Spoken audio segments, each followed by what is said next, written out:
वालेकुम अस्सलाम वरहमतुल्लाहि वबरकातुहू। मसला ये है कि अगर एक औरत है वो किसी खातून को शरई हदूद में रह के मेकअप करती है और उसमें वहमें नहीं तराशती उसकी, और इसके अलावा जो भी जायज़ उमूर हैं वो तमाम के तमाम करती है, तो ऐसा मेकअप करना जायज़ है और उसकी उजरत लेना भी जायज़ है।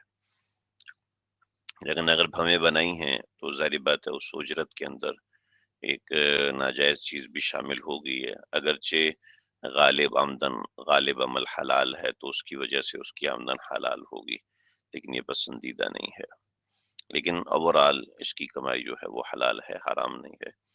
जहाँ तक वो खातून सबके सामने आएगी मेकअप करके और वो सब उसका अपना अमल है, उसके आने के अंदर इसके मेकअप का कोई अमल दखल नहीं है। लिहाज़ा इसकी कमाई के ऊपर इसका कोई असर नहीं पड़ेगा। एक बात, ये मसले की बात थी। लेकिन उससे आगे की जो बात मैं करने लगा हूँ वो इंतहाई अहम है।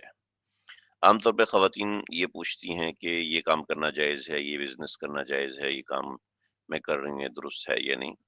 उसका तो हम आम तौर पे बता देते हैं कि ठीक है ये काम जायज़ है, आप कर सकते हैं, शरई तौर पे गुंजाइश है। लेकिन ज़हन में रखिएगा औरत की पैदाइश और औरत का वक़ूअ जो दुनिया में हुआ है, वो ख़ालिसतन इसलिए हुआ है कि वो घर की मलका बन के रहे। अगर औरत भी फाइनेंशियली टर्म्स के अंदर अपना हाथ डालना शुरू कर देती है, तो देखने में आया है कि नंबर 1 तो उनके घर में बरकत नहीं रहती है और नंबर 2 ये होता है कि उनका शोहर जो होता है, वो उसके ऊपर डिपेंडेंट होने लगता है। और जो बच्चियाँ गैर शादीशुदा होती हैं, तो उनके वालिदैन आमतौर पे उनकी शादियाँ जल्दी नहीं करते। क्योंकि घर के अंदर बच्ची की वजह से ₹1,00,000 ₹70,000 ₹80,000 मुस्तकिल बुनियादों पे आ रहा है।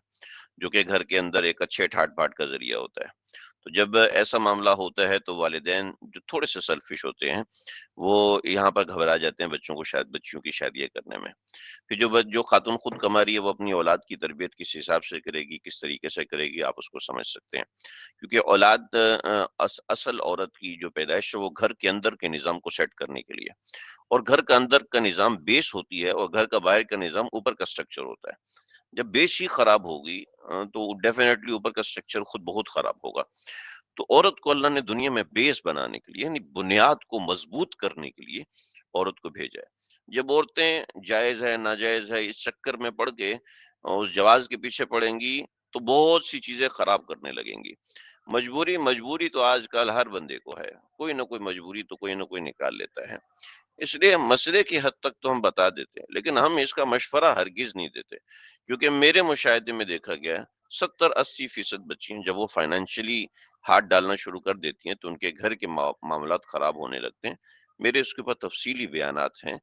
मैंने इसकी नुक्ता नज़र के हवाले से बहुत तफ़सील से वज़ाहत की है।